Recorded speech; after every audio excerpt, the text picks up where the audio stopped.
room someplace where people could, like, people say there's a question for Danielle and she's not on the panel. Are you asking me? Yeah, I didn't know anything about voting. you didn't? No. We probably get one if you want that. No, it's fine. I don't know why I was making Well, we have the handheld mic, so if there's a question, we can think we can get inside the camera view. Right. They can have mine. Well, somebody could just go into the back corner there. Yeah, we put, there's a mic over there, we put wipes, we wipe it down each time. Right, but what I'm saying is they're gonna have to be in somewhere or in that corner, because that's where we have to cut off. Okay. Yeah, or up here between you and Alan somewhere. Okay.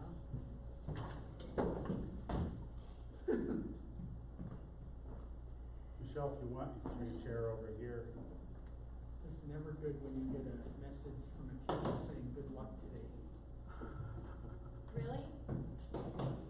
I mean, we're all on the same team. I'm not that creative, I can't make that up. Good luck. Yeah, I'm a little curious as to the parent one.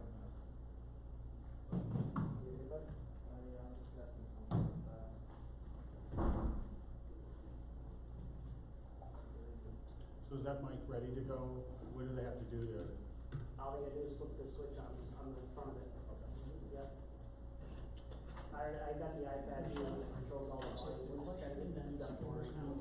Probably what the most is, because we haven't, what if, I don't know if it's gonna come from, or faculty, staff, or from parents, but what about modifications? What's gonna happen with the? So Pat, how do you wanna monitor the comments that come in? Someone you have your channel up there, and you have it come in, or do you want us to read them to you? I thought Josh was going to read it to us. Somebody can, doesn't matter. Okay. Yeah, okay. So either the, Yeah. It's just like we did in the spring. correct, it may, it probably, and I don't want to necessarily say this, but it won't, it certainly wouldn't be of the same quality of. But it Are wasn't, it wasn't. principals going to Maybe a have little bit more. the masks for employees? Yeah.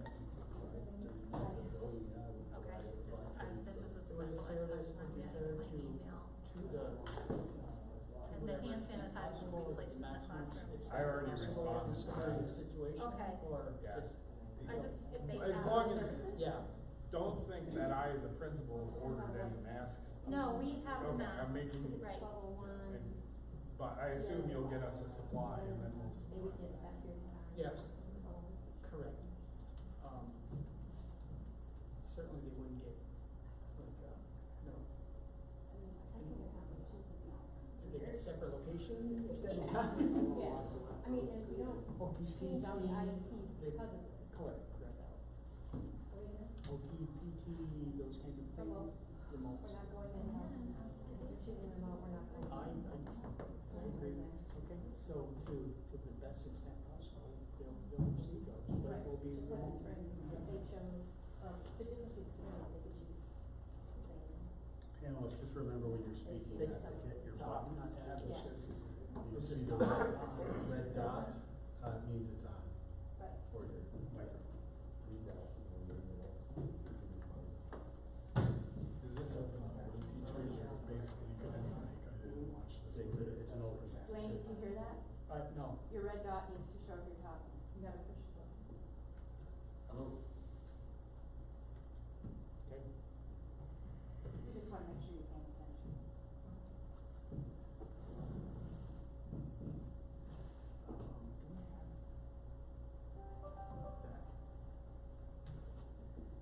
So we know what's coming up next.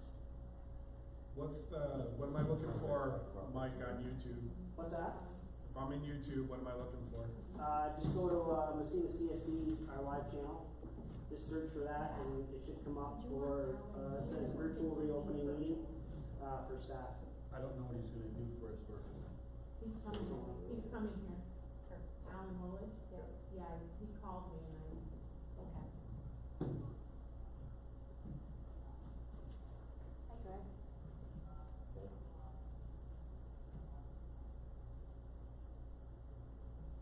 What's it got, about a 10-second delay?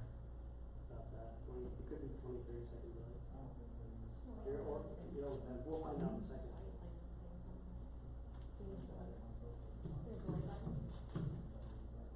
Should be a beep button. Beep, beep. Beep.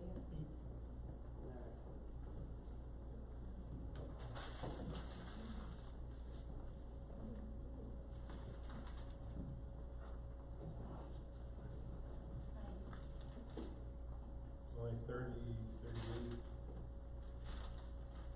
watching now. So if we're asked say they ask a special ed question, I need to throw it to you, Michelle. If you would stand up, with your mask on, is it, can you see in that corner too, or You not? can see anywhere from right here forward. Right there forward, Yeah, so it would so have to here be either Right, over so I would stay in the corners. in the corner between Dwayne and Alan, or over here between Stephanie and Anne Marie. And there's wipes here for the microphone. And there's just an on-off switch right there. Can you see it right now, Alan, from YouTube? Yeah, I'm on right now. Okay, yeah, we're actually live right now, we're just checking one small thing. Just over 50 people watching. So everybody will see those Lysol wipes and stuff? Yes. Yep, Okay. you're on right now. Okay.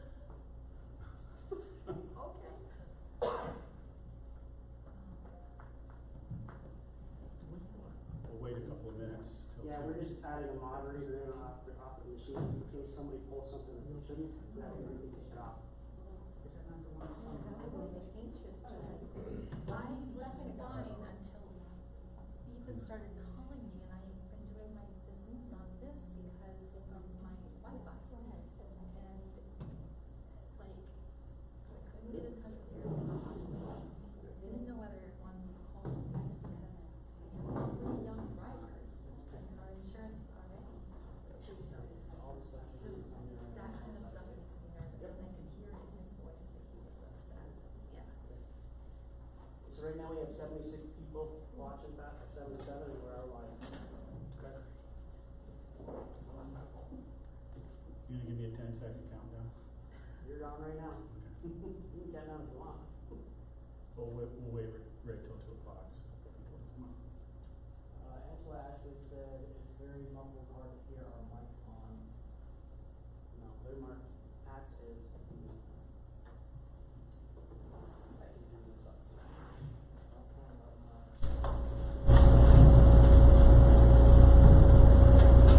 Answer her. I'll increase the size. Can I answer her and say, Angela, can you hear us better with mics are on? And have her chat back?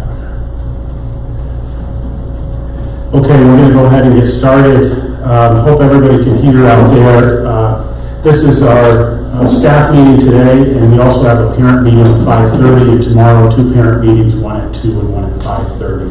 And the purpose is to have a discussion of our reopening plan for September. I think everyone knows that on August 7th, Governor Cuomo stated that schools in New York could open in the fall if their plans were approved by the New York State Department of Health. He left it up to the schools to decide how that will occur, but it's generally realized for social distancing purposes it's going to be some measure of remote learning and hybrid learning. So we submitted our plans to the New York State Department of Health and State Ed on 7/31. Just prior to the submission of those plans, we had a Board of Education meeting in which we unveiled the plan to the board, as well as about 100 people from the community were watching that night, and about 1,000 watched it after that as we recorded it and put it up. Today and tomorrow, we'll be holding these panel discussions. On our panel is myself, Superintendent Pat Brady.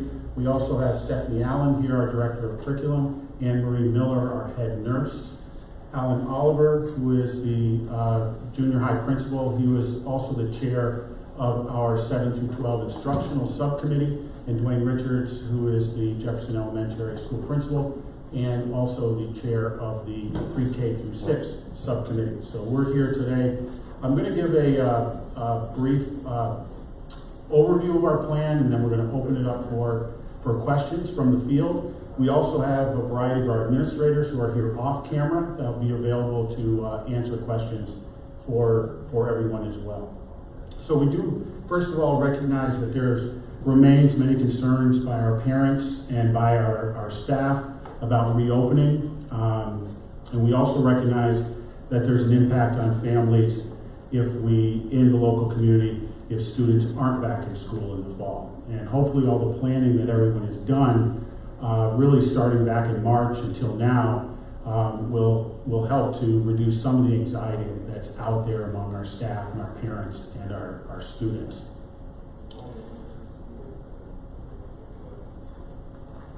I'm going to go through this brief presentation for our reopening. First of all, some acknowledgments.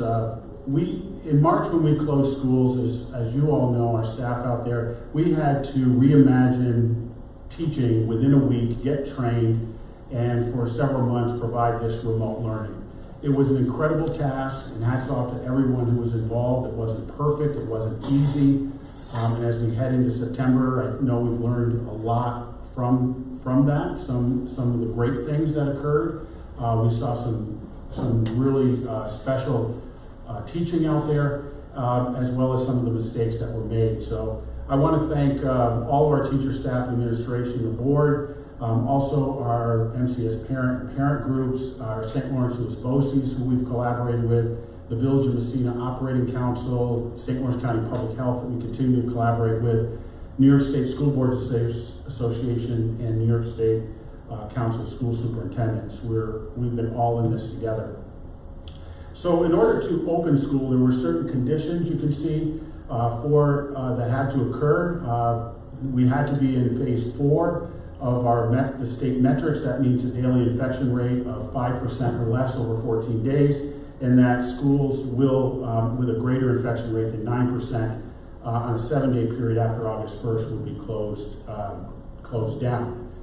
Currently, there are 2 active cases in St. Lawrence County, one in Canton, one in Pierpont, and we continue to follow that, as Anne Marie does as well, on a regular basis of what the active cases are. So we are at this point well below the 5%, we're below 1%, well below 1% of the infection rate, and so we are a region that the governor said would be able to reopen safely. We also need to have equipment available, PPE, which we've been ordering, ability to measure potential local surges, screening measures in place that I'll talk about, job training in place that we will do the first week of school. We have added on a couple of staff development days, so we will have 4 between September 1st and 4th instead of the regular 2, so we can provide this additional training and hopefully make everyone comfortable about coming back to school. And our communication plans. Our guiding principles have continued to be safeguarding the health and safety of our students and staff, and at the same time protecting the students' right to learn. And you can see the others here: monitoring the spread, emphasizing equity for students, two-way communication, which this is an example of today, and social emotional well-being. Our operational foundations, by following these operational foundations, this is what is going to give us the best chance to open school safely and maintain a COVID-free school.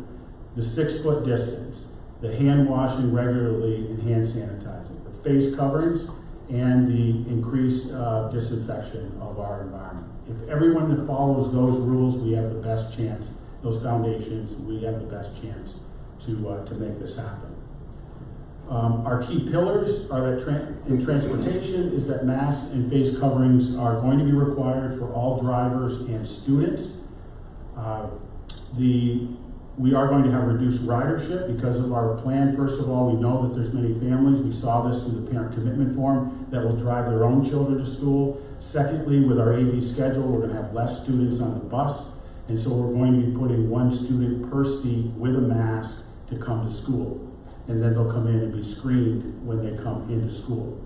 And we'll modify the bus runs as needed. Masks, our safety protocols, is the second pillar. Masks and facial coverings are going to be required by all students and staff at all times when they're on our campus.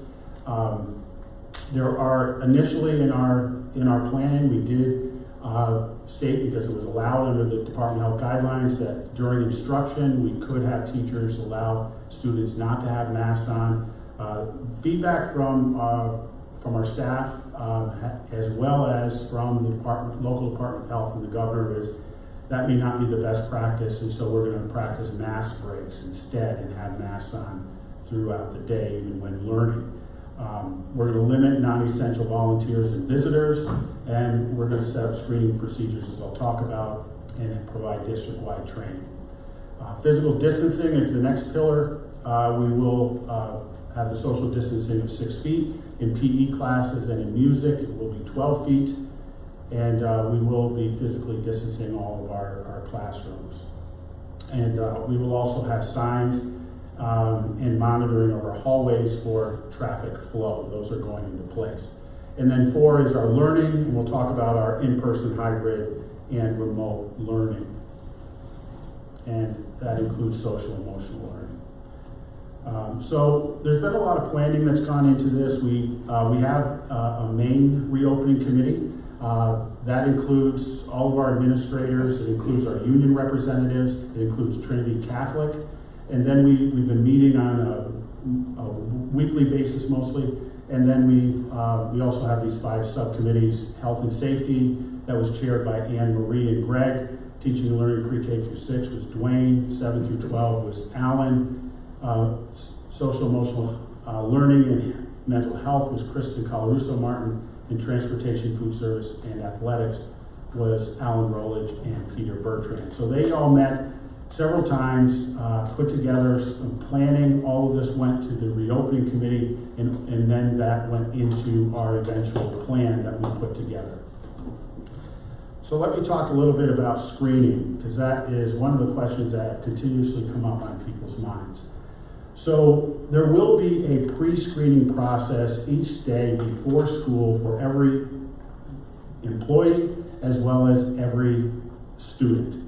That will be an app that we are purchasing that there'll be questions on there to ask them if they are symptom-free of COVID, if they have a temperature less than 100, if they have not been knowingly in close or proximate contact in the past 14 days of those who tested positive or have had symptoms, that they've not tested positive by a diagnostic test, and they've not traveled to any of those states that are on the bad list from New York State.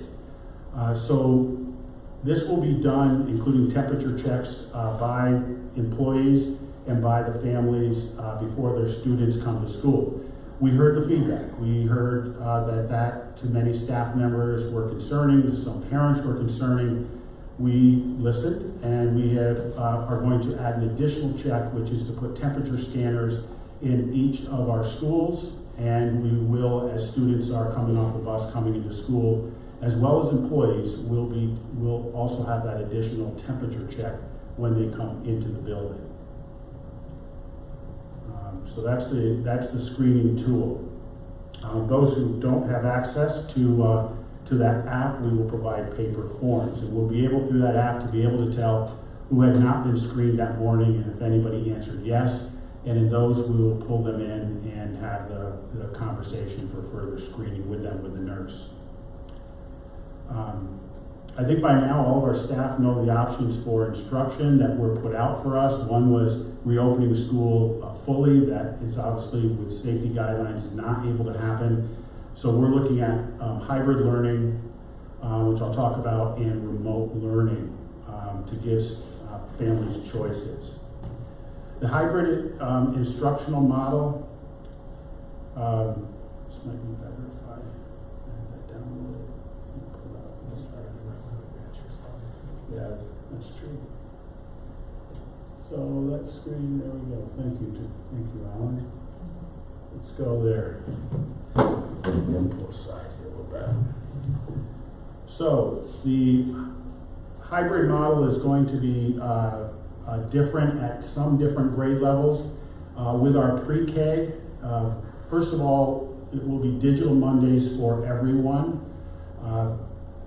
that will be, all grades will be digital Mondays. We talked about that when we get to instruction, but but digital Mondays will be where teachers are providing, and there'll be quite a bit of choice for this of what they'll do on the digital Mondays. We'll be providing instruction, but they'll also have an opportunity for professional development, for various training, for collaborating with each other, for planning, all those things that we heard needed to be done to make this work, because we don't know based on conditions on the ground, whether we're going to need to go back to remote learning at all times. So we do have that digital Monday. And then for pre-K, we're going to split them into A and B groups. There'll be an A and B group for the morning, and an A and B group, or A group is in the morning, there'll be 2 A groups, and in the afternoon will be 2 B groups. So they will come in on Tuesdays and Thursdays for the A group for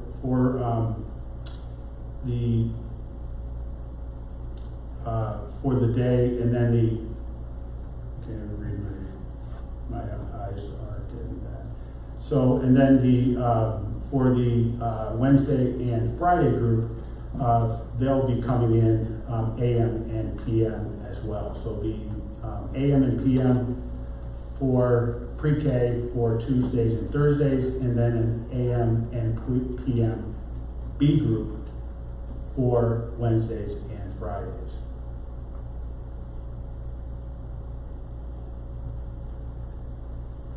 And then we move to kindergarten.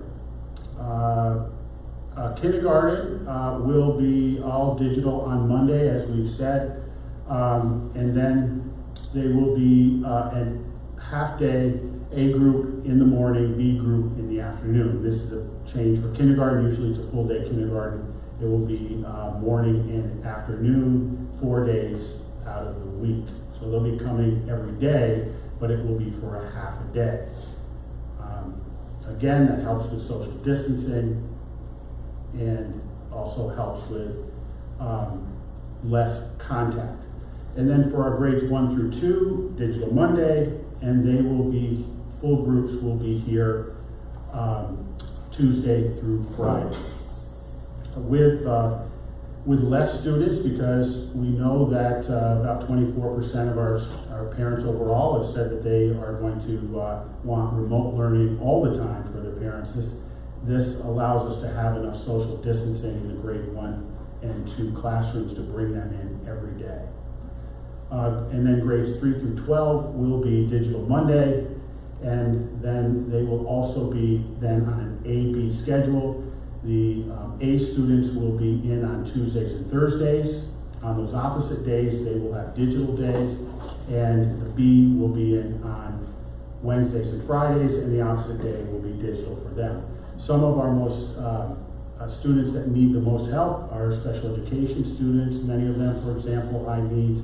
Some of our, we're looking at our response to intervention, our tier 3 students, and some others will be looking at trying to bring them in every day. Thank you.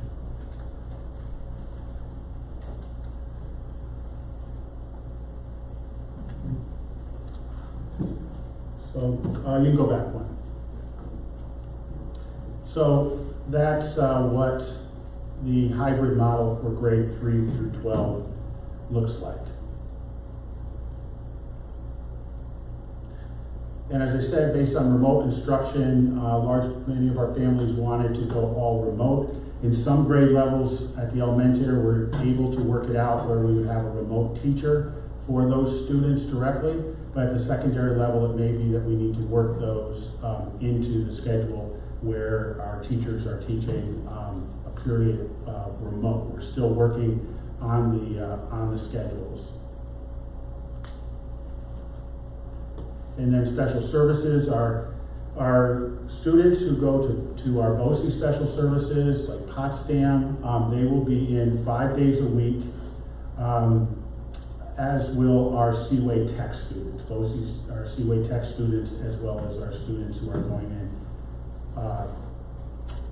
to the Potsdam and other BOCES special ed programs. Students who receive special ed related services will continue to receive those services. In some cases, will be remotely. We spend a lot of time also on social emotional learning. We know that students were anxious, increase in anxiety, depression prior to COVID, and we know that that's been enhanced since that time. We know our staff also, there's some anxiety and some concern. So we've spent quite a bit of time on this. It's a large part of our plan. Kristen and her group are launching the Raiders Together initiative, where they will be providing support for our staff, for our students, some training, social emotional learning, resources for our staff members and our students. So training for faculty and staff will be provided on how to talk and support students. They'll do a needs assessment at the beginning of the year with students. We're looking at some virtual counseling. We're looking at some social workers in the schools, partnering with these outside agencies, and compiling lists of resources for staff and students. In terms of digital access, we have quantified through our survey what families do not have digital access.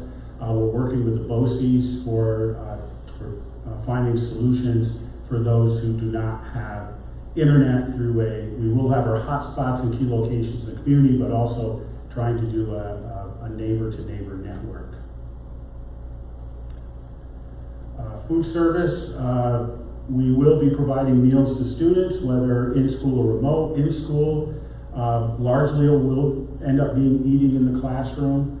There will also, in some areas in the cafeteria, mostly elementary, will be in the classroom. On Mondays, we will be providing meals for those who aren't in school, but it'll be different this time because we had a waiver that allowed us to provide meals to anybody under 18. We didn't need to really even know their name, whether they were eligible. That waiver does not apply now, and for anyone picking up meals at the school, we will have to have a checklist, find out who they are. If they're on the free and reduced lunch list, they will get those meal packs for the week for free. Those who are paid students will have to pay for them. In school, it will be mostly a grab and go format. Athletics has been postponed to September 21st, so we're still waiting on that. We know the championships, both the state and regional, have been canceled, and Section 10 will make schedules as things progress. If we do have sports, and the state has also come out with a tentative 3 shortened season starting in January if we don't have a fall season after September 21st. But those are subject to change, but that's the plan right now. Extracurriculars, we're going to wait till school starts and see if there's any that can be done virtually, and we'll make arrangements with those schools and advisors who have a plan to do so. And facilities, we continue to work on a wide variety of operational items. We've been purchasing PPE. We have close to 12,000 masks. We'll have hand sanitizers in all of the rooms, in all the classrooms. We'll have them in the main areas. We'll be using bottle fill stations for water. And so we've been doing a lot with organizing those PPE. We're going to be installing barriers. Those have come in. We're starting to do that work now around clerical stations, in the cafeteria, in those high traffic areas. We're also looking at the airflow with our HVAC equipment. We have good filters that we can use there. And we'll also need an isolation area in each building for potentially ill students and staff. So our next step, our reopening committee will continue. As I said, we met 3 hours this morning again. Building committees, we've kind of shifted to the building committees because now that we have a plan, it needs to be operational at the building level. We'll continue to communicate with our staff and community, physically distance our classroom, hold meetings like this, and you can see that our conference days and when school will begin.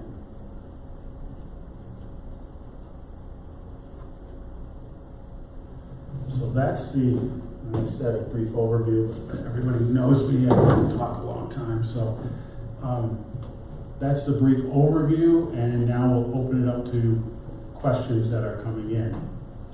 If you do have a question for a specific panel member, let us know. I may divert the question to a panel member. If it's to a specific supervisor, we have many of them here, we'll have them come up, and there's a mic with some Lysol wipes, and we'll have them come up and use the mic to answer questions. Okay, so far we only have a handful of questions. The first one is, hello, I'm a health educator, supervisor with the Health Initiative. Our program comes into Mr. McKinley's classes every semester for 10 days. What is the policy for outside visitors and educators? Well, as I mentioned, we're going to take those on a case-by-case basis.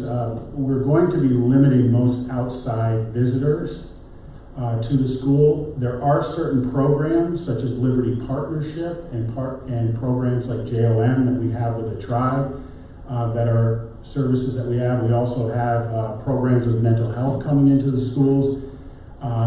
Those we are going to look at allow coming in with appropriate safety protocols.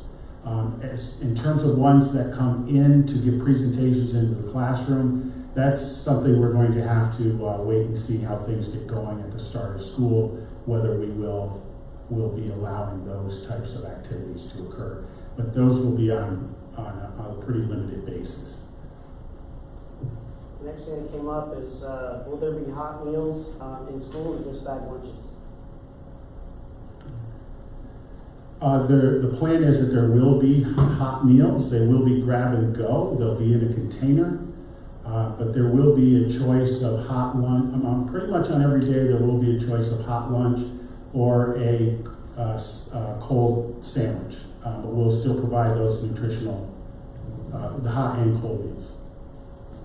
What about the families that don't get free lunches but also are not working and can't afford to pay? How will that work? If their situation has changed, their family income, then I would advise them to fill out a free and reduced lunch form, and maybe they will apply. They will be able to qualify. What is allowed for face coverings? I'll turn to Anne Marie for this one. You have, in fact, created a very detailed mask protocol, so I'll let you take that question, Anne Marie. For students, they'll be required to wear one of 3 types of face masks. The gator type is one of the options that is circular around the neck and comes up over the mouth and the nose. A surgical mask similar to what healthcare professionals wear, or a cloth mask. And if you refer to our reopening plan on the district webpage, the mask protocol is going to be up, should be up within the next day or two for everybody to refer to, and there are actual pictures and guidelines on care of each one of those masks also. Thank you. When will teachers be allowed in schools to start prepping their classrooms? Yeah, that's a good question. Partly maybe I'll turn to one of the building principals on that to see when they feel the school will be ready for them to come in. At the junior high, it's a complicated issue because it's very torn up due to the capital project currently as well. The building as it stands right now is pretty much ready to go. There's a couple of things left going on in there, but I suspect they'll be done soon. So as soon as we're told we have a clear path for teachers to get in the building, they'll be able to come in as long as we're socially distant and obeying health and safety protocols. And that would be the same with Nightingale, because Nightingale is also pretty torn up right now. We'll have to, Greg, do you have any idea when there'll be an opening there for staff to come in to those buildings? Madison, Nightingale, they can, go into the pods or the connecting thing now, as long as they go through their principal. The 100, 200, 300 original wings should be, done with contractors this week, but we still have to get in there and clean the floors, so probably another week or so. Okay. So what Greg is saying, if you may not have heard that, was Greg Tessier, our Director of Operations, is that they still do need to do some cleaning on the floors in some of the buildings. So it'll be another week and a half. Yes. Okay. The principals will send out an email on when it will be open for teachers to come in. But it should be within a week and a half. Can you talk a little more about the air filtration systems updates? Okay. Greg, you want to take that one, or I can probably take it. We've talked about it enough times. So, as far as the air filtration, we have air filters called MERV 9s. 8A. I was close. MERV 8As, which are quality filters. We also are going to be ensuring that the air exchange of new air it follows the SED guidelines. We've had some conversation about continuing that airflow, starting those air exchanges before staff come in the morning, continuing them through the night, so that we get enhanced airflow.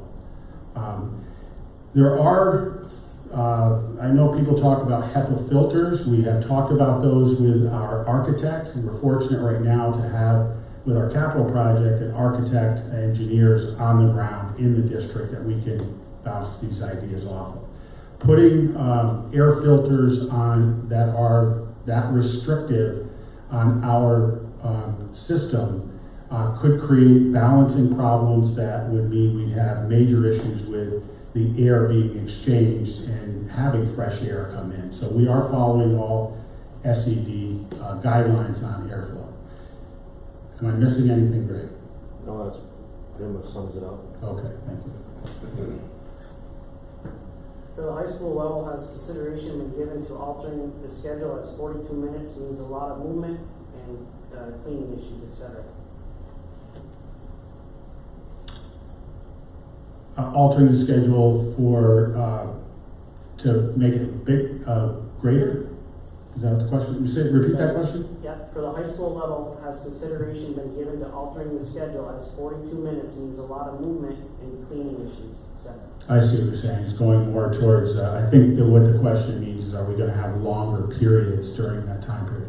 We don't have plans right now to have longer periods. We are looking to have longer time, I believe, between periods for cleaning purposes within the rooms.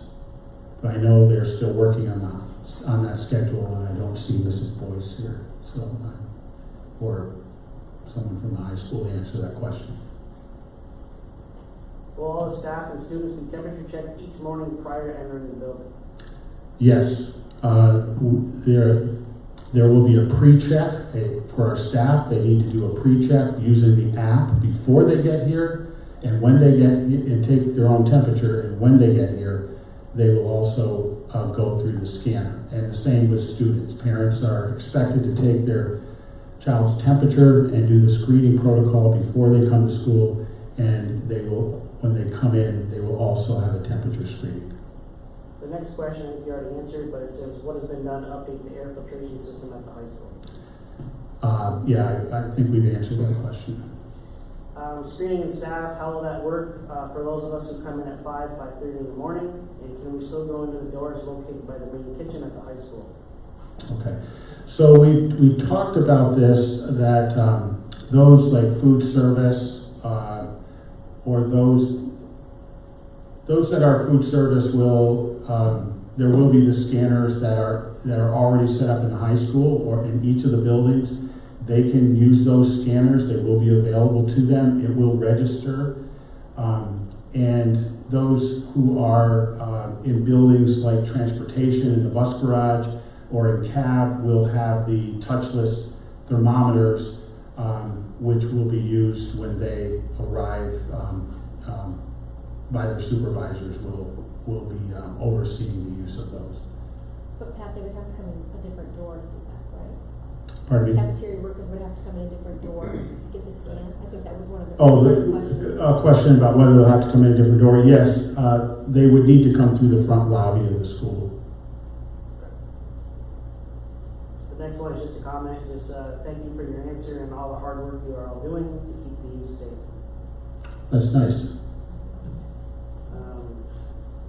Shouldn't BOCES students stay on an 8B schedule when it comes to our school? My afternoon English classes generally have 15 to 18 BOCES students in them, and this would disallow for the proper distancing.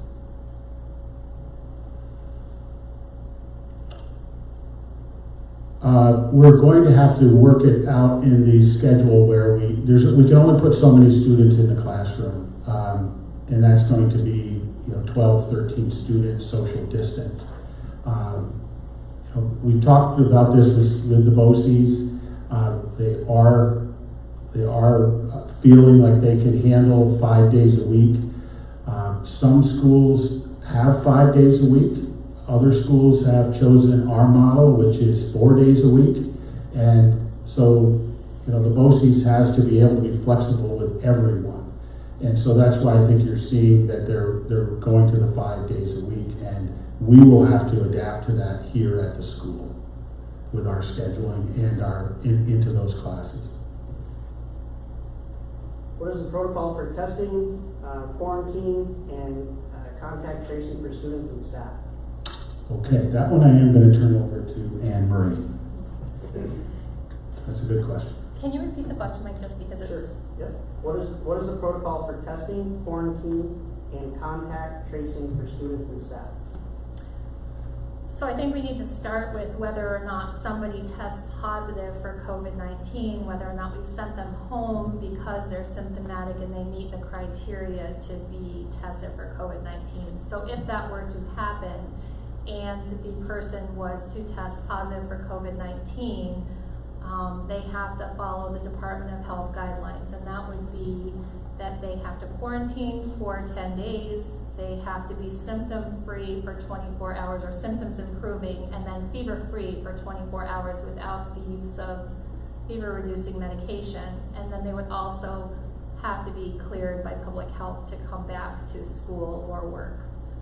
As far as contact tracing is concerned, the way the schedules are being built within the school, we are going to know where students and staff are throughout the day. If somebody was to test positive for COVID-19, we would be in contact with St. Lawrence County Public Health, and they would require that person's contact with everybody in the school, and then from that point they would determine whether or not it was considered close contact and whether or not the people they came in contact with were at risk, and we would be guided by them. Hope that answers their question. I think there was some confusion that was put out a couple of weeks ago when the governor made a statement that schools would have to have a plan in place to test all students before they come back. And let me just be clear on that. Schools are not testing agencies. We're not qualified to be one. We're not set up to be one. And so any testing that occurs is going to be through medical facilities, the doctors, the hospitals, and then we'll report to public health. Next question that came in says, I want to be proactive with mask entry for bus. The majority of my students can't wear a mask or won't due to developmental issues. Will they be allowed into the bus without it? I don't know, Michelle, if you want to address students who can't wear a mask who are particularly students with disabilities. Do you want me to say that? Yeah, would you please?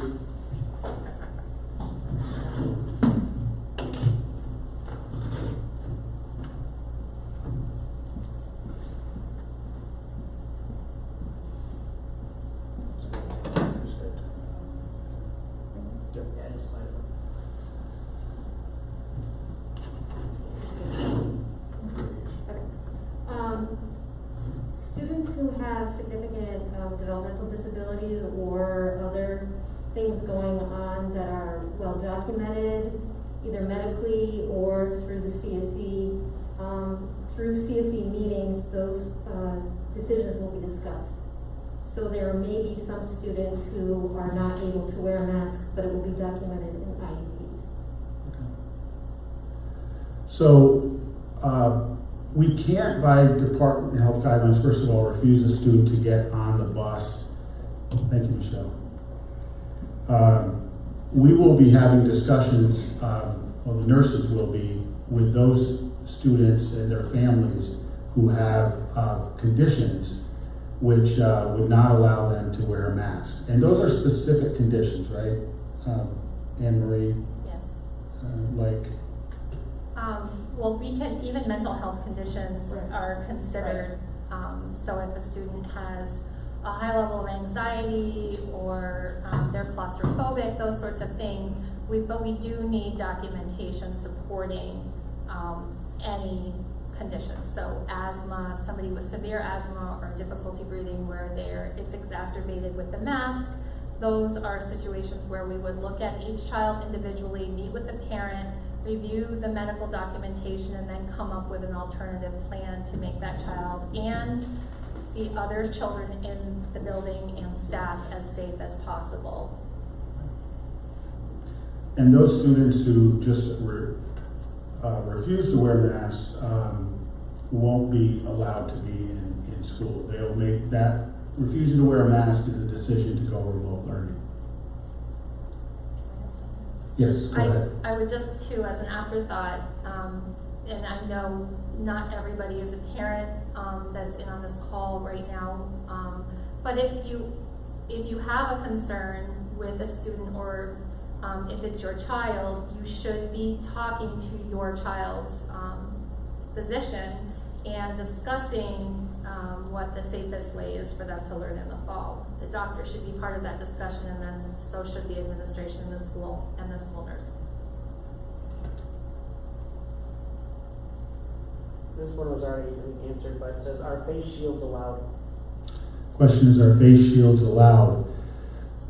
Yes, face shields are allowed, but they're not allowed as a substitute for a mask. Is there a clear definition of the mask break? Norwood shared their mask break policy. It was very specific. Do we have one? We do have a mask break policy as part of our mask policy. You want to touch that one too? You're a mask person. So within our mask policy, mask breaks will be dictated by the staff, whether it's the faculty member or the staff that are in charge of the students in that moment.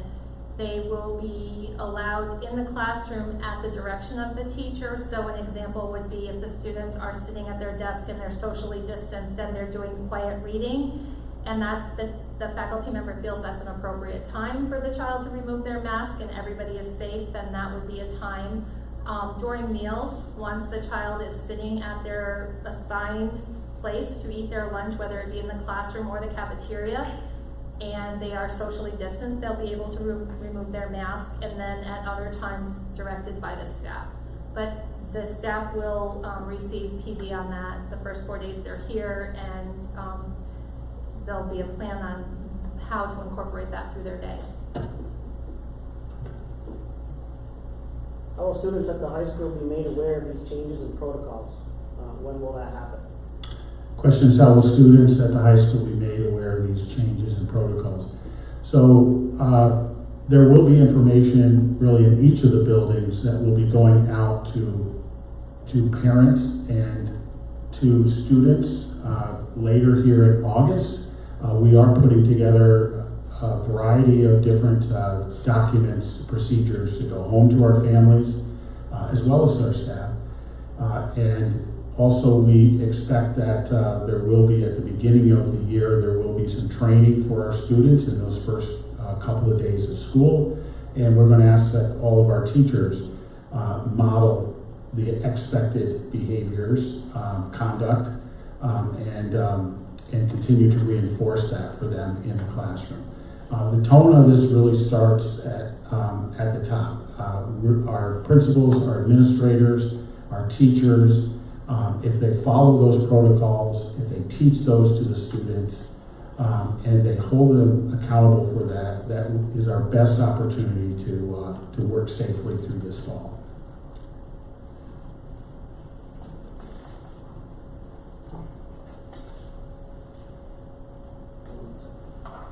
Will a district discipline policy be created for issues with social distancing or refusal to comply with mask wearing?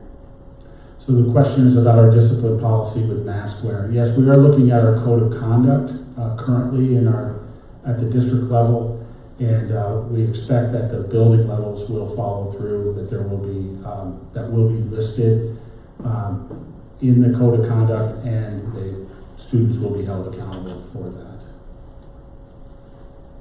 Is the start of the day changing? We start at 7:30 in the junior high, and students arrive at 7:20, if not earlier. We are, go ahead. Alan, you want to take that one? Hi. We just started talking about this a little bit more today in the reopening committee meeting. There's every chance we're going to have to get into a conversation about the start time, particularly at the secondary level, because the kids and the staff tend to come in at just about the same time. So this is definitely a question that's on the table, and we'll work together with MFT and MCSEA to figure out. Right, and we had the conversations we had today that Alan is talking about is also with union leadership, that we may need to stagger staff time to come in earlier and I was going to say stay later, but that's not appropriate. Come in earlier and leave earlier in the day to stay with the same 7.5 hour day. But it may have to we may have to shift in order to have our staff here before students arrive. Will students be allowed to claim a medical exemption, such as asthma, against wearing a mask? As it stands, asthma is not a reason not to wear a mask. If the family, the parent, feels that their child has a condition, including asthma, in combination with anxiety that may exacerbate asthma, then that would be something they need to talk with their medical provider about and get documentation for us to evaluate that, whether or not they would be allowed to be in school without the mask. If a staff member or a staff member's child has to be quarantined, what does that mean for the staff member's sick time? Well, under the federal law, the FFRCA, I think it's called, there is for up to 80 hours, that's generally 2 weeks of leave time that can be used for quarantine purposes. So that's actually in the federal law where they can take leave time to be without impacting their leave time, take that time for quarantine purposes. Are the 4 staff development days in August in place of the staff development days in October and March? Yes, those 4 days, September 1st through 4th, means that there will not be a staff day in October or March. We're only allowed under state law for 4 staff days in the 180-day calendar. How will teachers disinfect an entire classroom in between periods at the high school? How will teachers disinfect classrooms? Particularly, this is a question from the high school. I don't know, Greg, if you want to answer that. Well, we're providing a 1-minute dwell time, cleaner disinfectant and microfiber wipes, and the teacher will just wipe down all the desktops where the kids are sitting and chairs between classes, and that should give us ample time to disinfect. If we have to take a 5 or 6 minute break between classes. Right. So, go ahead. Mr. Tessier just said that we're buying a product that has a 1-minute dwell time, which will make the cleaning of materials easier. But on a bigger picture, the secondary level in general is looking at, one, we know we need to probably make our class changes a little bit longer to accommodate cleaning. And according to state guidance, we also have to look at the cohorting of students wherever possible. At the junior high, we're actually looking at models where far more often than not, teachers are moving to students rather than students moving to teachers. That becomes more complicated as you move up into the high school, especially into the junior and senior year. But it'll be really a combination of items that we'll use to address that question. Yeah, it's much more challenging at the secondary level, particularly at the high school with all of the different various classes to cohort. I mean, I think that's what every high school is struggling with. If we were able to cohort there and come up with a way, that would mean that teachers would have to be moving every period out of their rooms with their technology, probably on a card, to go to another room. That's not really feasible for the teachers or our schedule. It's much more complicated. So what we're trying to do is provide additional time between periods, monitoring in the hallways to keep students socially distanced in those hallways. Understand that we're going to have half the students in the school because of the AP schedule. Understand that that's Tuesday through Thursday because Monday is a digital day. And as Greg has found, he's found a way for teachers to have a spray bottle and quickly spray down the desks and then wipe them off in lieu of any of the other things that I mentioned. Will transfer buses operate? Alan, will transfer buses operate? If needed. If needed. We're still working between the buildings and transportation office.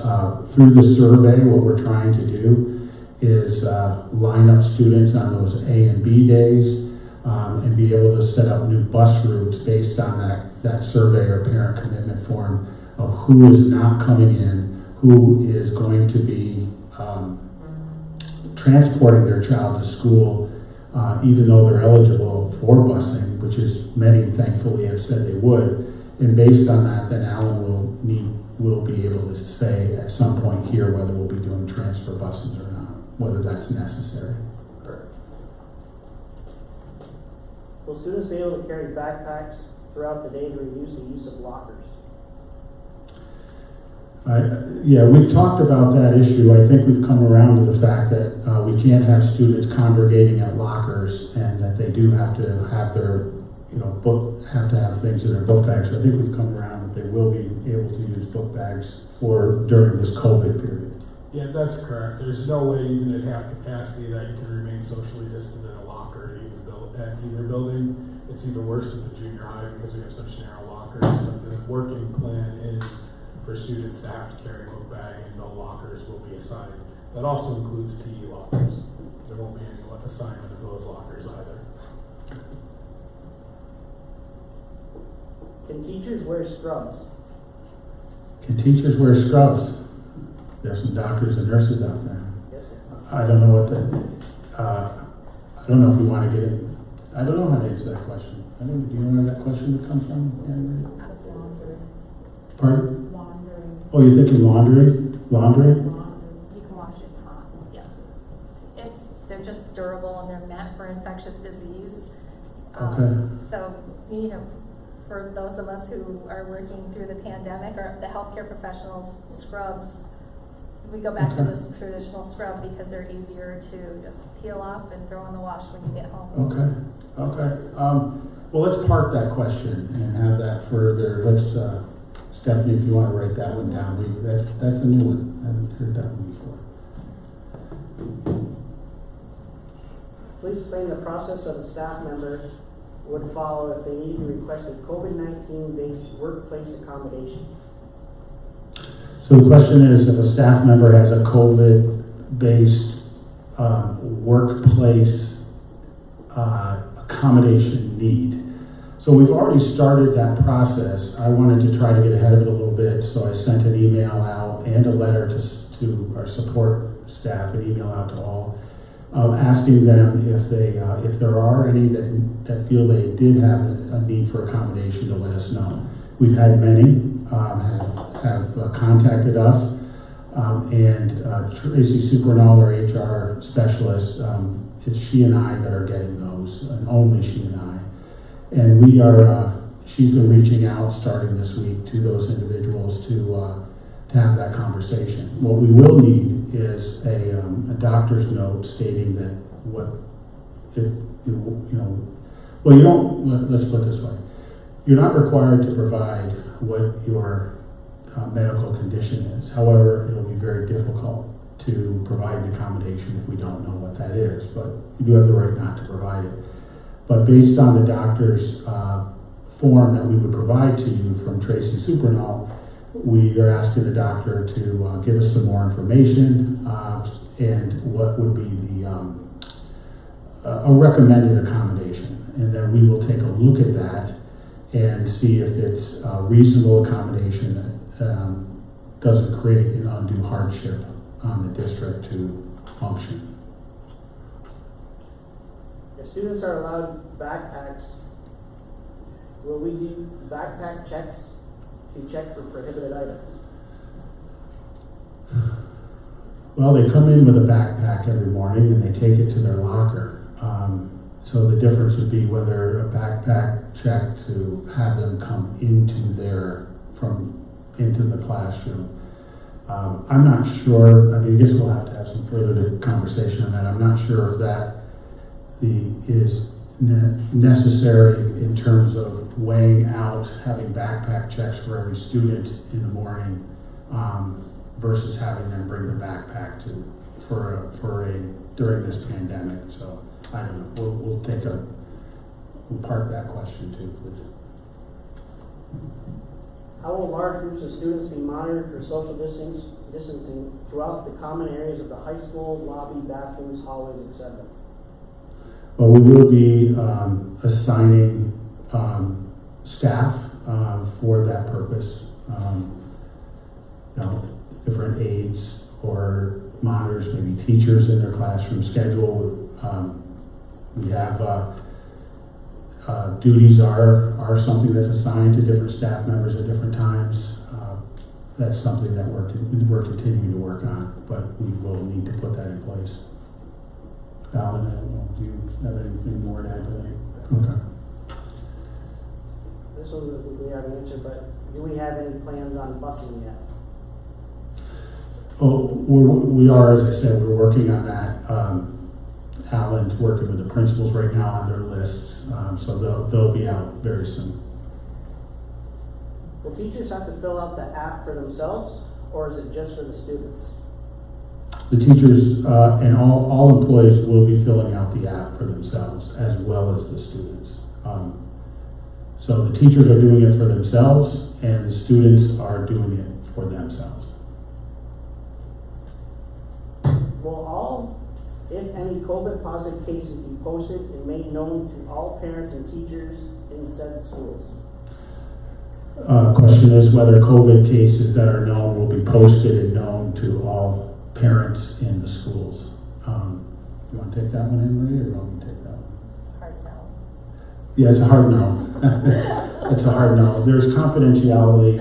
I understand people want to know things. There is confidentiality that occurs here. We cannot broadcast who has, whether it's COVID or any other medical condition. We cannot provide information on it. We will be contacting public health. Public health will direct us and will support their tracing. That tracing may involve talking to different students, teachers, staff members, their families as they go through the tracing process. So it's likely going to be known that something is in the school, possibly in the school, but we cannot divulge individuals who have COVID or any other medical condition. At the elementary level, I'd like to know when parents and staff will be notified of student placement and schedule. It is important for planning as an educator and a parent. So the question is, at the elementary level, when will schedules be out so teachers and parents are able to do their planning? Dwayne, do you want to take a shot at that one? Now that we finally have the commitment forms in and we're down to the last few parents that we've had to call to get a commitment, we've been able to figure out for the most part, who our remote teachers are. So now I'm thinking we're probably within a week. Yeah, a week from being able to, because it's going to address a question that's coming up later. We can figure out our schedule at the elementary level, but we have to make sure that siblings in a family align with the junior high and high school, because our goal is to get them all on the same schedule. So it's not as simple as just coming up with our schedule. So we've got to divide the students out equally for social distance reasons, taking into account remote learners, and then making sure we can transport those students in on the buses without overloading the buses. So the short answer to that question is we're going to try the best that we can to get that out in a week. In a week. You mentioned the hallway monitors will be used to ensure proper social distancing, etc. Are these new hires? Are you adding more duties upon the current staff? So the question is, if we're having employees monitor in the hallways, is that new staff or not? At this time, we do not plan on adding additional staff. As we get into this process, if we feel that there is a necessity to bring people in, we'll take a look at that, but at this time it would be scheduling with existing staff. This question I don't fully understand, but it says, second question is about busing and safety for our transportation staff. That's all it says. Okay, so somebody's supporting our transportation staff. That's good. Good. Me too.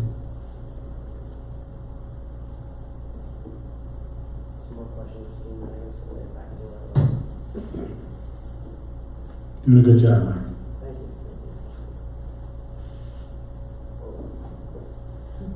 We have a lot of questions.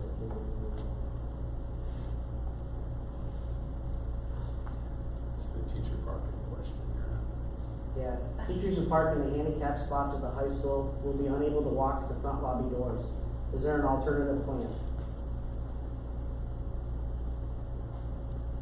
Teachers who park in the handicap parking will not be able to walk to the lobby doors. Oh, I see, for the Front lobby screening, doors. for the screening purposes. Correct. Okay. But we do have 4 or 6 handicap spots in the student parking lot, right in front of the high school. Mhm.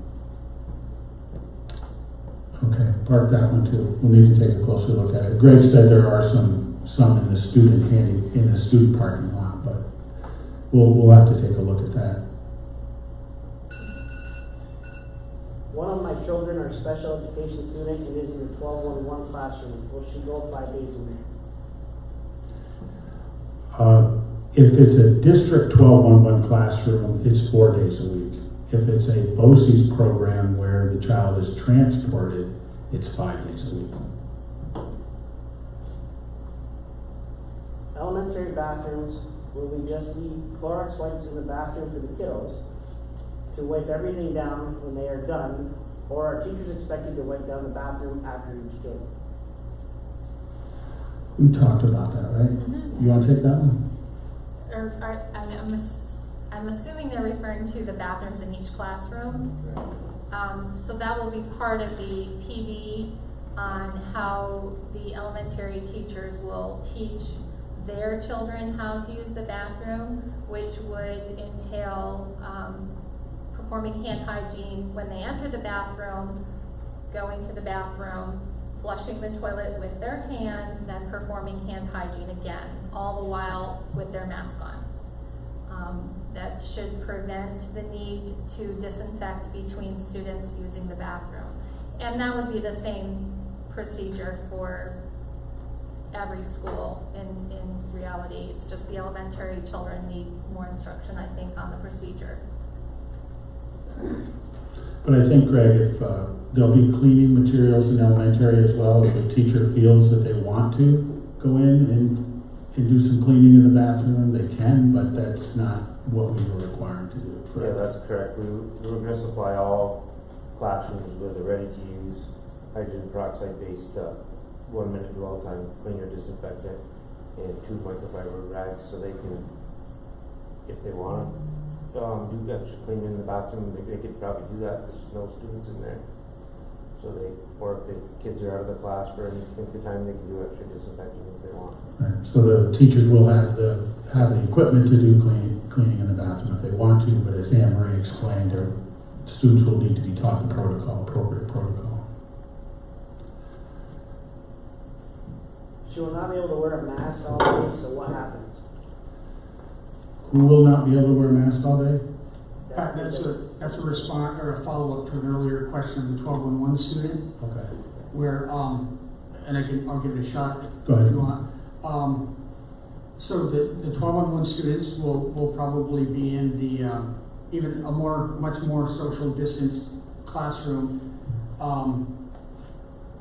The PPE, that is deemed appropriate, if that's one mechanism. The other mechanism is in that 1211 classroom, that teacher is going to be overly aware of students, and with the social distancing requirement, they may have more often mask breaks. We're not asking the students to have their masks on all day, so that lunch there's a break. The regular mask breaks during, and it may happen more often, but in a 1211 classroom, there's more of an opportunity to take more of those breaks. And the teachers will have additional PPE in those classrooms, right, Michelle? Masks, face shields. Yeah.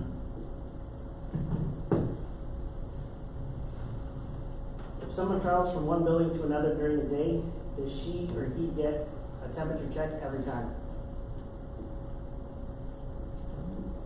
I mean, it'll be there for them to do that. I don't know if we talked about. They should. They should. The answer is yes, they should. But I think we would approach it very similar to a visitor or an outside contract, PT, OT, that sort of thing, that they would have to complete the screening tool and have a temperature check upon entry into any different building. Next question is, what technology will be given to teachers to give live instruction to students at home? question is the technology to teachers to do live instruction from home, or to provide live instruction to the students who are at home. So we have some webcams on order at this point. They won't be coming in from the start of the school year because everybody is looking for webcams. There are some webcams that teachers, right, about 70 teachers went to the tech camp and they were given webcams. But all the teachers will have access to a Chromebook, which does have a camera on it, and they can use that Chromebook until we get the webcams in.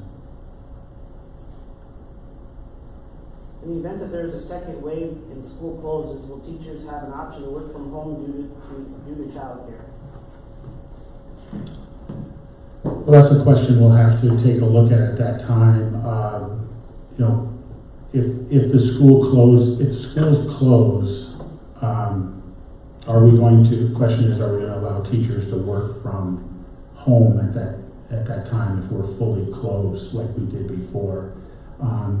No, that's a question we'll have to come across. I think we'll park that question too. What strategies do we have in place to keep apprised and adapt this plan to the latest science?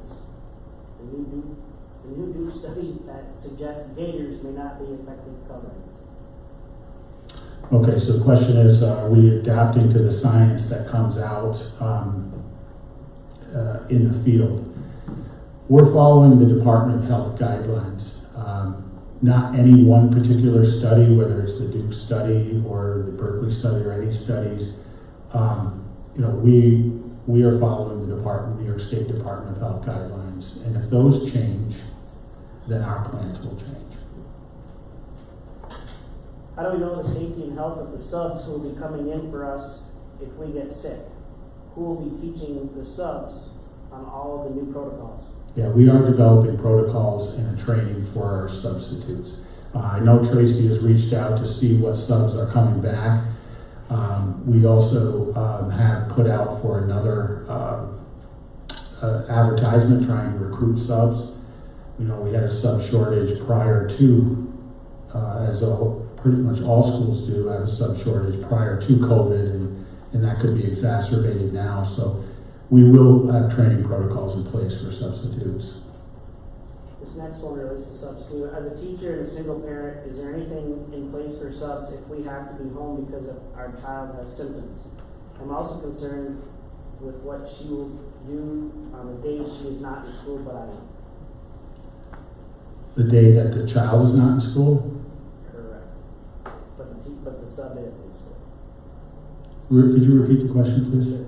As a teacher and a single parent, is there anything in place for subs if we have to be home because our child has symptoms? I think that's very similar to the last question that we'll have to train the subs. Teachers will need to leave sub plans as they do now. So that sub has plans for that day. Will the code of conduct policy on mask wearing and social distancing will apply to all people in workspaces in the district? The code of conduct on mask wearing will apply to everyone. That's correct. To employees as well as to students. Okay, this one is pertains to high school. Since we do not have a high school representative, can we ask for a time to be set up to discuss our scheduled questions? We need time to judge our own protocols before we can access our own safety. Yeah, I'm encouraging the principals to have those opportunities for questions. We talked about that today at our meeting. So yes, we would like to see, we will be looking to the principals to set up time or opportunities for questions to come at the building level. Do you guys see it that way? How close will paraprofessionals be able to get to their students that they are working with? In previous years, I would go right beside them. So the question is paraprofessionals working with the students that they have. Well, do you want to take that on social distancing? This came up yesterday, and with social distancing, it is required at all times, regardless of mask wearing. It's separate from that. So social distancing should be adhered to at all times. We have instances in the district, for instance, with speech therapy. Michelle was discussing it this morning, where we found polycarbonate barriers that you can use so that you can get closer to the student. And if that is something that is, I guess, would be a concern for your role here at the school, that you should bring that up to your supervisor so that we can make plans accordingly. I don't think that's what they're asking. Are they asking? I think if you, for example, are working with a high needs, very disabled student, like, who needs hands-on from an adult, I think that's what they're asking. So you're thinking about it in a 12-1-1 classroom? Or high needs 12. Or just yeah. high needs Right, 12-1-1? somebody that needs multiple times Okay. hands-on support for a variety of reasons. I think that might be what they're So asking. that would be a mask and hand hygiene. Right. A mask, right? And social distancing would be difficult, obviously. Yes. That's Right. the question. In those cases, you would not be able to social distance, Right. but it would be a mask, and possibly in those cases Right. with the face shields, as we talked about. So enhanced PPE. We would look at each individual case. We have PPE, we have face shields, gloves, isolation gowns, N95s for the health offices and some of the maintenance staff. So we would look at each case individually and see what the best plan was for that day, for the child and the staff member school day. The department chairs were emailed today, along with principals and Anne Marie, asking them to reach out to all the teachers and to let her know what they feel they need for proper protection in their classrooms. So they should be getting that at some point. Okay. They hear that the department chairs have been asked to, through the principals, to reach out to Anne Marie and to see what they need in their What they classroom need, right. for PPE. Will we receive an updated district calendar due to the changes in the staff development days? Or are we still abiding by the draft sent out a couple months ago? So, the board adopted a new district calendar that had the 4 days for staff development, that changed it to 4 days instead of 2. That is a new calendar that's out there. I believe that was sent to everybody, but as far as the usual district calendar that our community gets in the mail, we are not putting that calendar out this year. There's just too many unknowns. A lot of this was because of different events that were going on. Many of those events, we don't know if they're going to occur. So the calendar itself will be that paper calendar, plus we'll have an online calendar and be adding to that.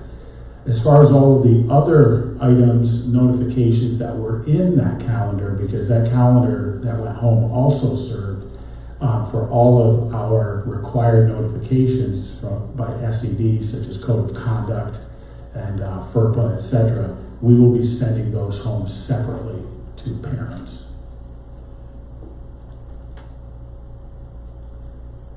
How will it work on digital Mondays when I'm working in the school and my first grade son has to be on the computer?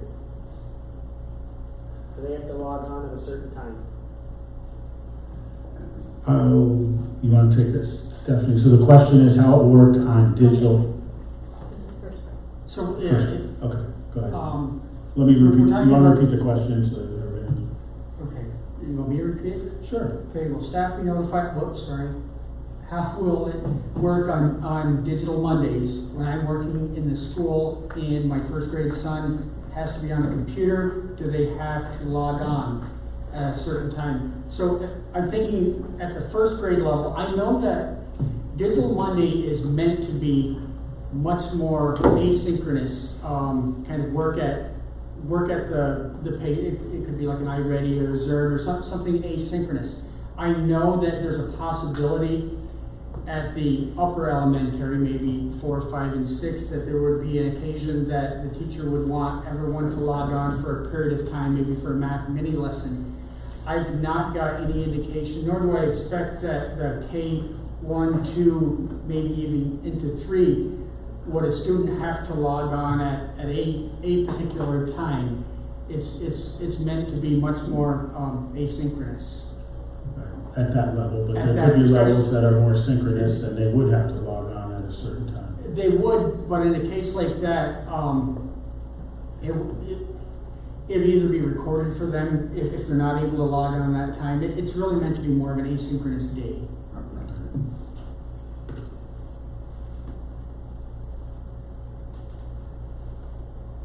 Will staff be notified ahead of time if they have kids coming to their class who, due to doctor excuse, won't be wearing a mask?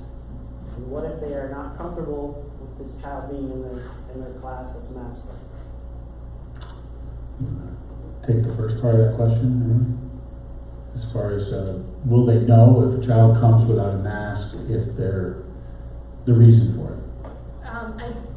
My anticipation for these situations on an individual basis would be that we would use the medical alert system in school tool, very similar that we use for any other information that we want the teacher to know. So if they are used to using the medical alert system in school tool, they would have access to that information.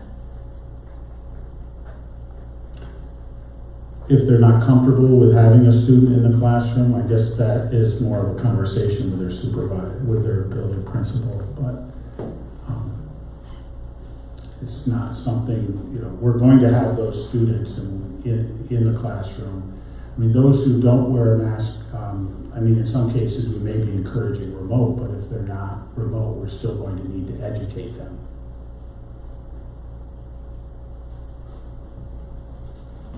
For those of us who work in multiple buildings, we'll be using a four-day schedule, Tuesday through Friday.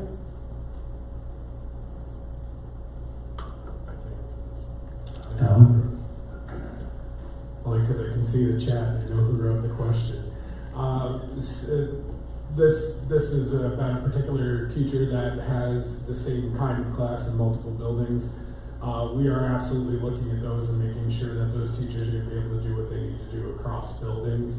And for the person who wrote this question, give me a call so we can talk about it. So to clarify, if you are asked to quarantine multiple times according to federal law as it stands, you will be required to use your own leave time once the 80 hours is exceeded. Yes, that's the law. Yep. If a teacher is exposed and is mandated to self-quarantine for 2 weeks, this will not affect our sick days. What if we are exposed a second time? Will we then use our sick days for a forced quarantine? I think, isn't that the same question? It's different person. Okay, it's kind of the same question. That's my understanding of the law, is that it's, the federal law is it's 80 hours for quarantine without using leave time. Can I? Go ahead, yes, please. Just to clarify for public health, when they look at contact tracing, they are looking at close contact, and that is less than 6 feet without PPE, sometimes with PPE depending on the person and their symptoms, for 10 to 15 minutes. So if we are practicing social distancing, face coverings, hand hygiene, most people would not meet that criteria in the school day to have had close contact with somebody who is COVID positive.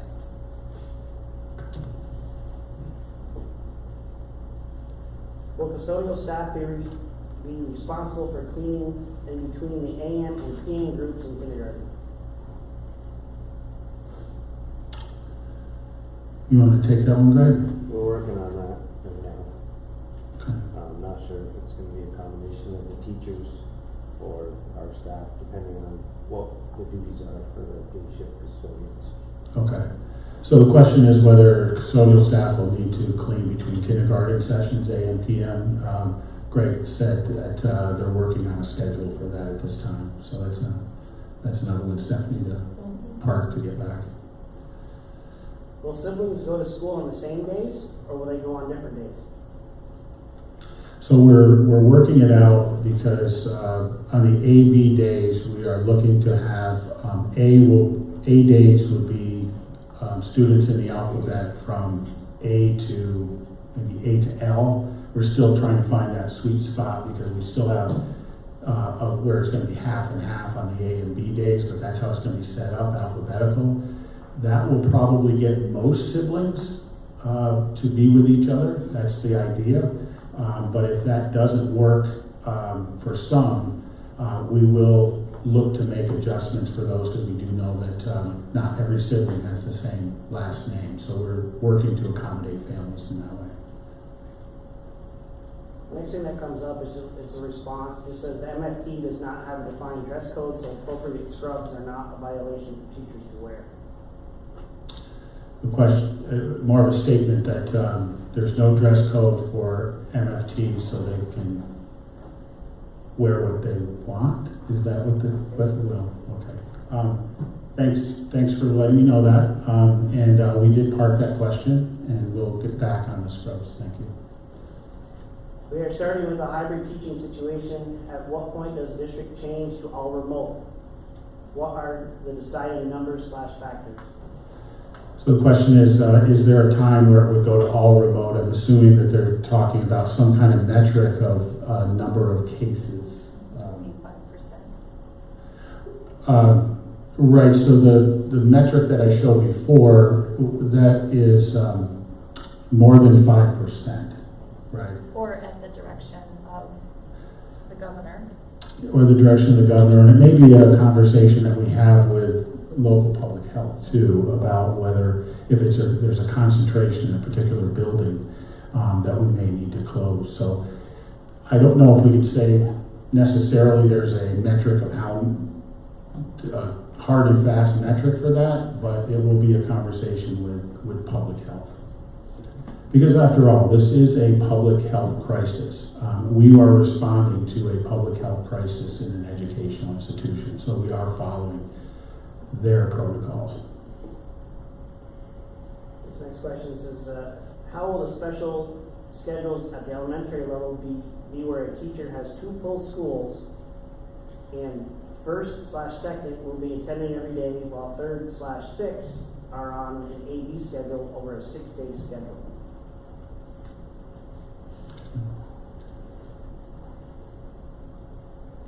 Yes, please.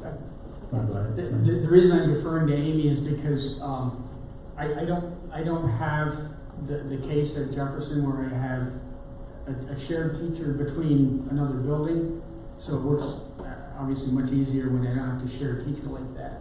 And I know Amy has been able to come up with a schedule to accommodate that. Do you want to talk about that scheduling?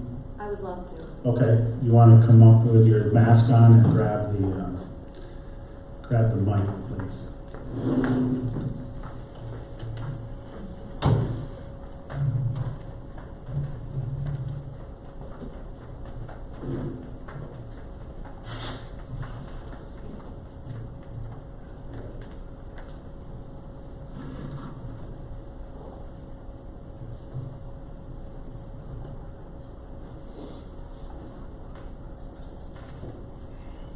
Okay, so we developed a schedule, and we had to work together, Danielle and I, to kind of come up with a schedule that matched both buildings. And what we did was we were able to schedule all of the special areas in for, it's actually a 40-minute block, but the actual teaching is going to be a 30-minute block with 10 minutes in between classes for cleaning. So just like last year, all students will go through a rotation, AB, AB, AB, or Danielle and I are still working whether or not it will be a Tuesday, Thursday, Wednesday, Friday type of schedule. So no matter how it comes out, all students will be going through the same specials rotation that they've always known. Is that, I can't answer the question.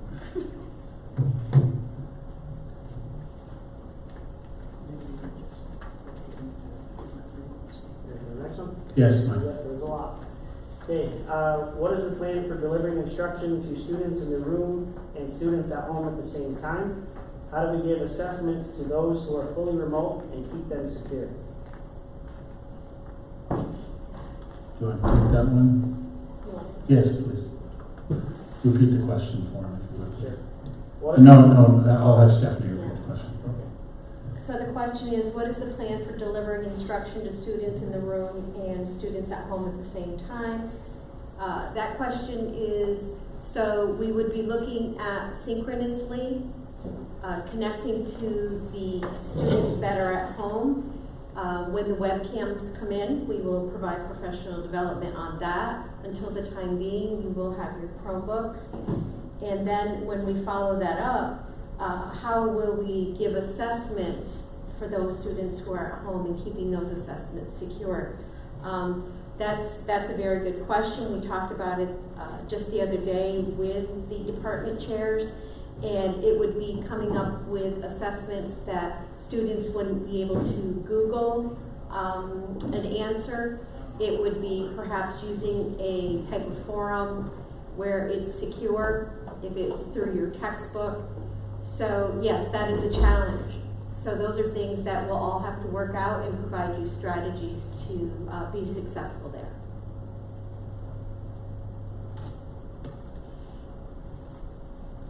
How many teachers have opted out to teach remotely at the high school? And how will we be able to accommodate them? Will we use substitutes? Substitutes have not been plentiful over the last few years. So the question is, how many teachers have opted out of remote learning? Correct. I've opted out to teach remotely at the high school.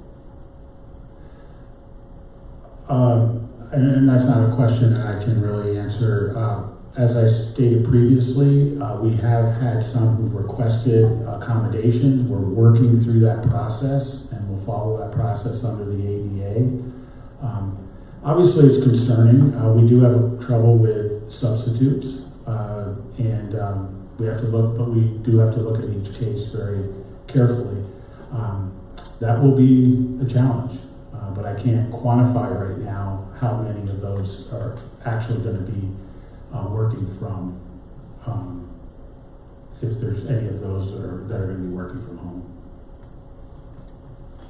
Will teachers be allowed to purchase online textbooks or other remote learning programs? If so, can this process be streamlined so that the materials will be available before the start of school? You want to take that one, Stephanie? So the question is, will teachers be allowed to purchase online textbooks or other remote learning programs? Yes, we currently have a program that we're looking at right now for our ELA teachers, which would do that exact thing. And a number of our textbooks already have these elements to them. In addition, the district has spent many resources on providing the types of apps and programs that will allow this for teachers. For example, Screencastify, Nearpod, Padlet, all of those are up on our website. We will share them out, and we'll also provide professional development in those first 4 days.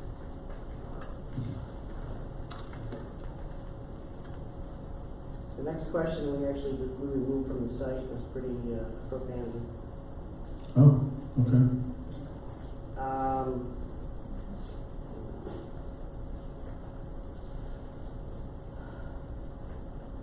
Sorry guys, I just lost my spot again. Yeah, go ahead. The next question is, if a teacher has to quarantine for 10 to 14 days, how will they deliver lessons? Well, we'll have to look at that on an individual basis, but it may be teaching remotely during that time period. I think right now we're focused on trying to get the school open. Those situations we'll start to look at as they progress. Right. Says to be clear, high school teachers will be cleaning their rooms after each class leaves. They will be required to monitor the social distance of students waiting in the rooms. Well, not at the same time. We don't expect that the teachers who are going to be cleaning their classroom, cleaning their desks, spraying them down, and wiping them off, will be also out in the hallway monitoring students in the hallway. I think we know, just to answer that, we know that all of us have had to do a lot of different things during this crisis that may not be directly in our job description. I just would ask for people's forbearance and patience in understanding that this is hopefully a temporary situation, and we're trying everybody to work to plan to reopen school safely for students. It would be we're also in the same vein. We're facing, we basically got a budget cut this year from the state because even though it was flat state aid, we had to give some also to our local private schools. So we basically have taken a cut, and we have a 20% specter over our head that possibly 20% cut in our aid. We have probably we've spent tens of thousands of dollars already on just trying to open school. We may have to add some support as we go along, but this is a tough situation. It's a once in a generational situation, and I just ask for, there may be, and there's a lot of people who have stepped up who are doing some things that are outside what they normally would do. I appreciate that, and I appreciate anybody who will step up and help us out. Can a teacher work at school on remote Mondays? Teachers will be question is, can they work in school on remote Mondays? Yes, they will be in school on remote Mondays. That's the plan. They will be working from school on remote Mondays. What is the plan for the lack of substitutes? Who is going to cover their classes? This is going to be even a worse dilemma than in the past. Right, I mentioned that's a challenge. We, as said, we have reached out to our current substitutes to get their reassurance that they're coming back. We're going to do some training with them. We've advertised out again to get more substitutes. That's all we really can do at this point.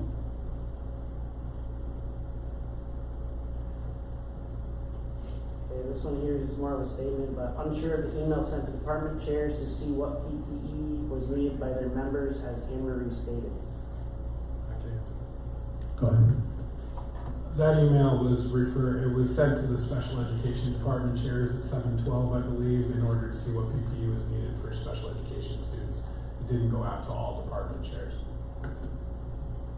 Thanks for that clarification. Special, yeah.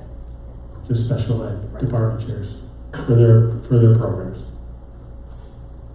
How will student attendance be enforced? Who is responsible for handling attendance issues? Go ahead. Attendance is going to be monitored, and I'll speak for the secondary level because it was in on all the conversations. We'll have to take daily attendance, and then we'll have to be monitoring period by period attendance, and students that are not at lessons at times they're supposed to be there, whether it's face-to-face or synchronous or asynchronous remote, will be held responsible in the same way they always have, and it will be the same people doing that work that have always traditionally done it.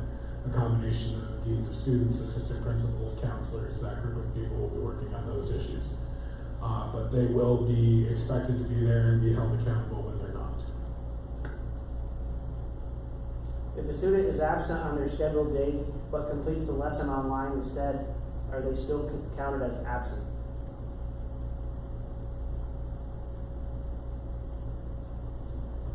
It's a day-by-day attendance. So we would have to have understanding, they would have to check in and be doing what they're required to do on that particular day, correct? So it's asked, if the student is absent on their scheduled day but completes the lesson online instead, are they still counted as absent? I think that would be a teacher-by-teacher determination of what was the assignment, what was needed. So attendance still needs to be taken, and I think that's something that we'll put on the parking list to develop a little bit more clearly, with the expectation of it being synchronous.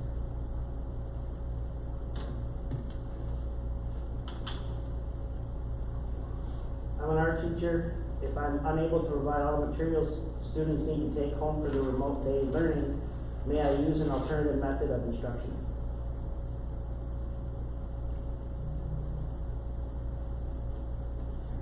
Do you want to take that one, Stephanie? If I'm an art teacher and I'm unable to provide all the materials students need to take home for the remote day learning, may I use an alternative method of instruction? Sure, absolutely. One of the things that we would encourage everyone to do is to plan your instruction as if it were remote instruction. However, I do know that in our areas of PE, art, music, etc., we are very hands-on. However, always having that prepared in a moment's notice to go to remote. So that would be a great strategy for every teacher, is to be able to have that remote option in there. Thanks, Steph. As a single parent, I'm concerned with what my child will do the 3 days she is not at school, but I am. She will be exposed to more germs if I try to find her daycare, since she can't be one of two home alone. Has there been any thought about what we are to do with our own children?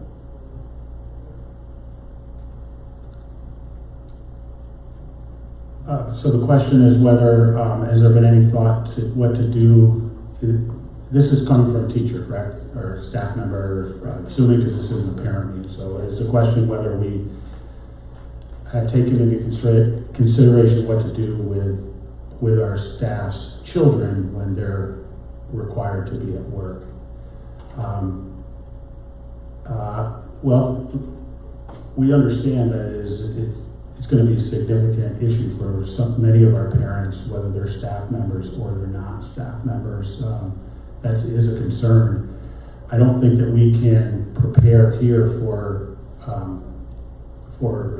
every individual situation that a family has. Our mission is that we have to open school, we have to provide an education. We recognize that there's issues with daycare out there. We've had some discussion about whether on the digital days we might be able to provide, repurpose staff to provide some support, child care support. That's something we've just had a conversation about, but I don't know if I can answer a question about what every individual family is able to do with their children when they're required to be at work. When the vaccine becomes available, will it be mandatory for everyone to receive it? Vaccine becomes available, will it be mandatory for everyone to receive it? Well, I think that's something that I'm not sure we can answer that question. Can we answer that question fully? That would be public health law, and we have to wait and see, A, if the vaccine is going to be viable, and B, what the state determines. As an aide, how do you suggest we handle social distancing with the little ones that always run up for hugs in the morning?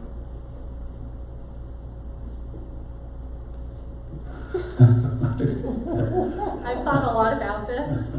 No. And we have three meetings with parents of our children that are going to be coming to school.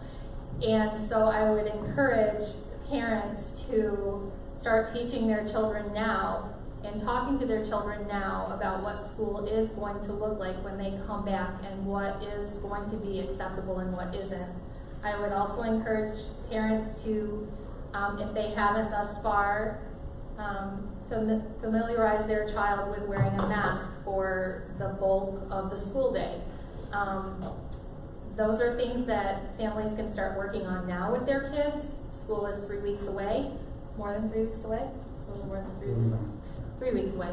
And that's a lot of time to start acclimating their children to what school is going to look like. Social distancing, masks, hand hygiene, keeping their hands to themselves. What about state mandated labs for science classes? Well, at this point, those are required. There's an allowance for digital. But there is an allowance for digital, and I think there, as far as whether they completed the labs is up to the science teacher, is I believe what the guidance says. That's correct in my reading of the guidance. There's allowances for a combination of both hands-on and sort of remote lab experiences, and the final determination of the labs itself. The lab requirement to sit for the regents is done by the teacher. Yes, that's what I remember from the guidance. What if the students at home do not have a working camera on their device, but it still works to do the remote work? Well, That's asked and answered in there. it's asked and answered. Well, so it's going to depend on what the teacher wants, right? If they need the camera, we're providing a Chromebook. That's correct. Yeah, Josh answered. Josh answered the question. Good Right answer. in I'm Okay. just reading just to make sure everybody's on. Okay. here. Yep. Doing a good job, Mike. Josh is doing better. He's not moderating. Will elementary teachers have their full break time? This will be a lot of extra work for all, so I want to be sure on what planning time we will have and our only bathroom breaks during this day. So the question is about elementary school teacher break times. Dwayne, you want to take that one? Yeah. Working on that schedule? Yep, so regardless of what elementary building the teachers are in, because of the sanitizing of the special area classrooms, and we're fortunate to be able to, to keep those special areas open so that students can move to them. But we've been forced to condense that to a 30-minute special and then have the 10 minutes in between classes. Now, ordinarily, that's the planning time for the teachers. Keep in mind, so on on each day they'll have that 30 minutes. But also on the Monday of every week, they're going to have, depending on the schedule, up to 3 hours of planning, collaboration, PD time that more than makes up for the loss on that special rotation. Dwayne, I also have the 12AUG2020 every morning. Yeah. So there's that Monday, in addition to other time during the day, certainly make up for that planning block. If teachers have the resources and technology to work from home on Mondays, would you please consider allowing teachers to do this ease of some childcare difficulties?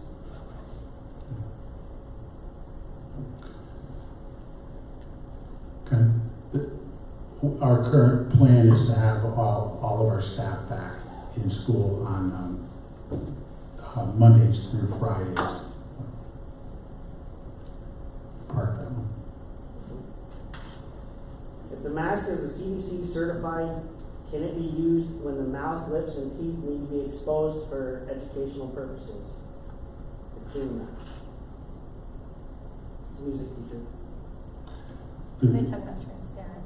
Yeah, they're talking about the transparency of the clear masks. It's coming from a music teacher.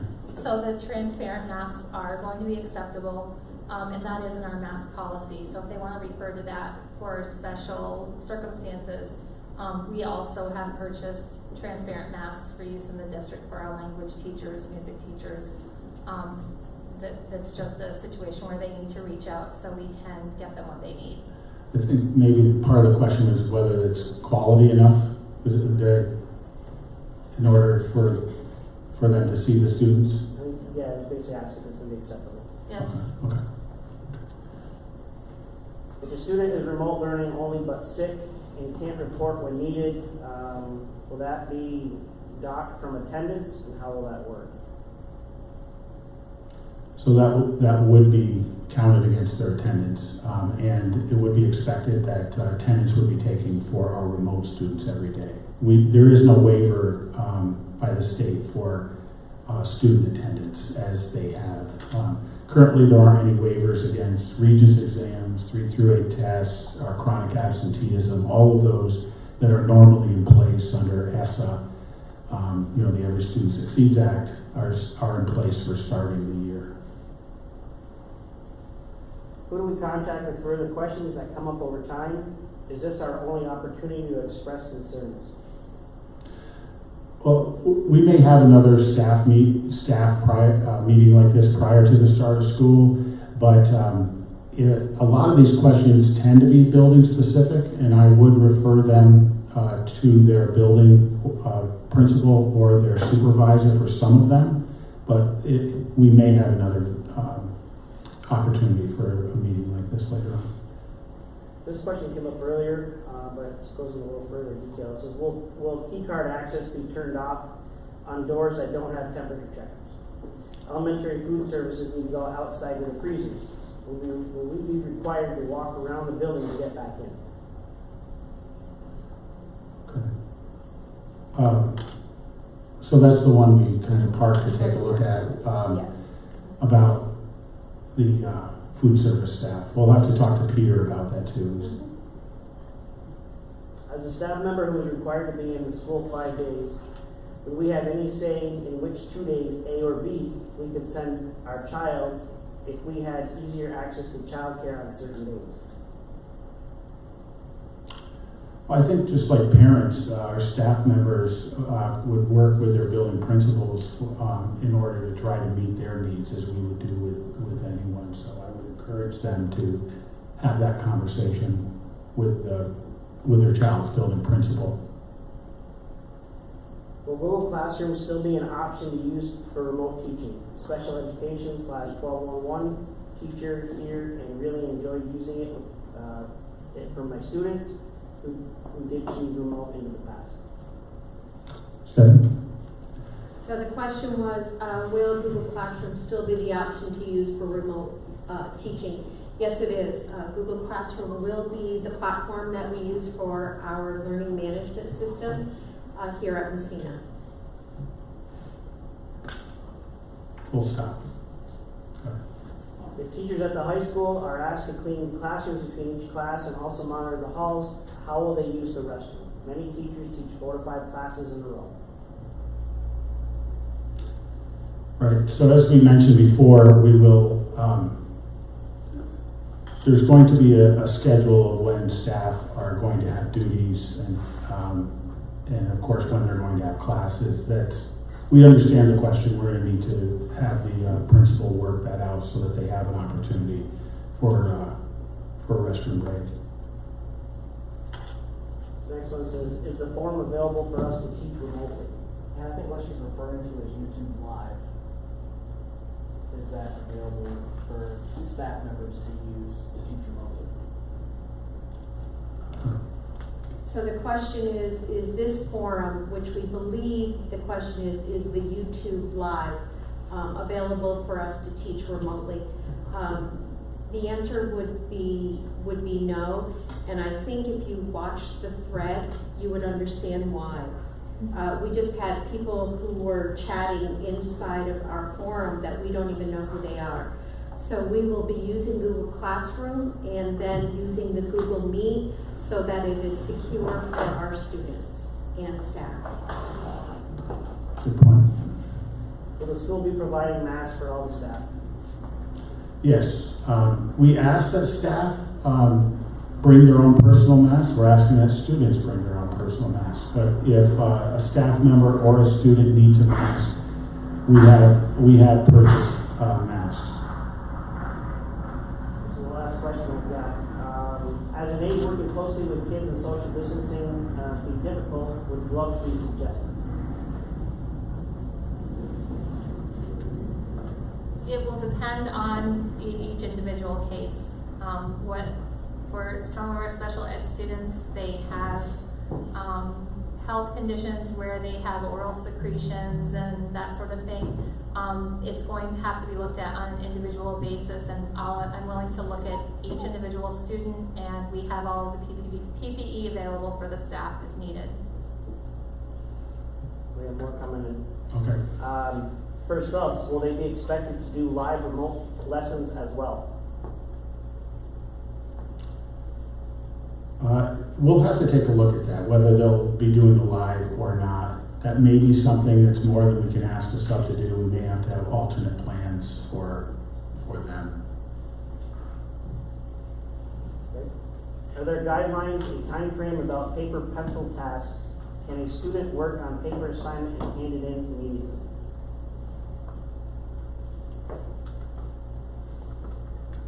So the question is, are there guidelines, a time frame about paper pencil tasks? Can a student work on a paper assignment and hand it in immediately? I'm thinking you're asking if that can be done remotely? No? From an infection. Oh, from an infection point of view. I found a study where COVID-19 has been shown to live less than 24 hours on paper. Our suggestion for that, when that came up before, would be in the classroom to have a place where those are piled and left, covered and left for the 24 hours. We also are requiring hand sanitizing or hand washing, which is going to prevent a carrier from transmitting that onto those items. So,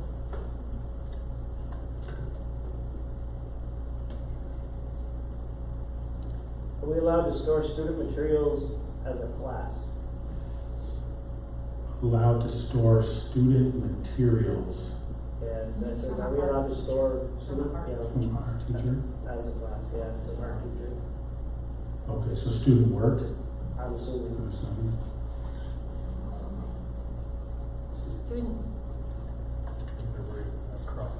I would think student projects should be kept with the student, whether it be the book bag or on the student's person, and carried back and forth until it's completed. And as far as supplies, artwork supplies within the classroom, those should not be shared unless they can be disinfected.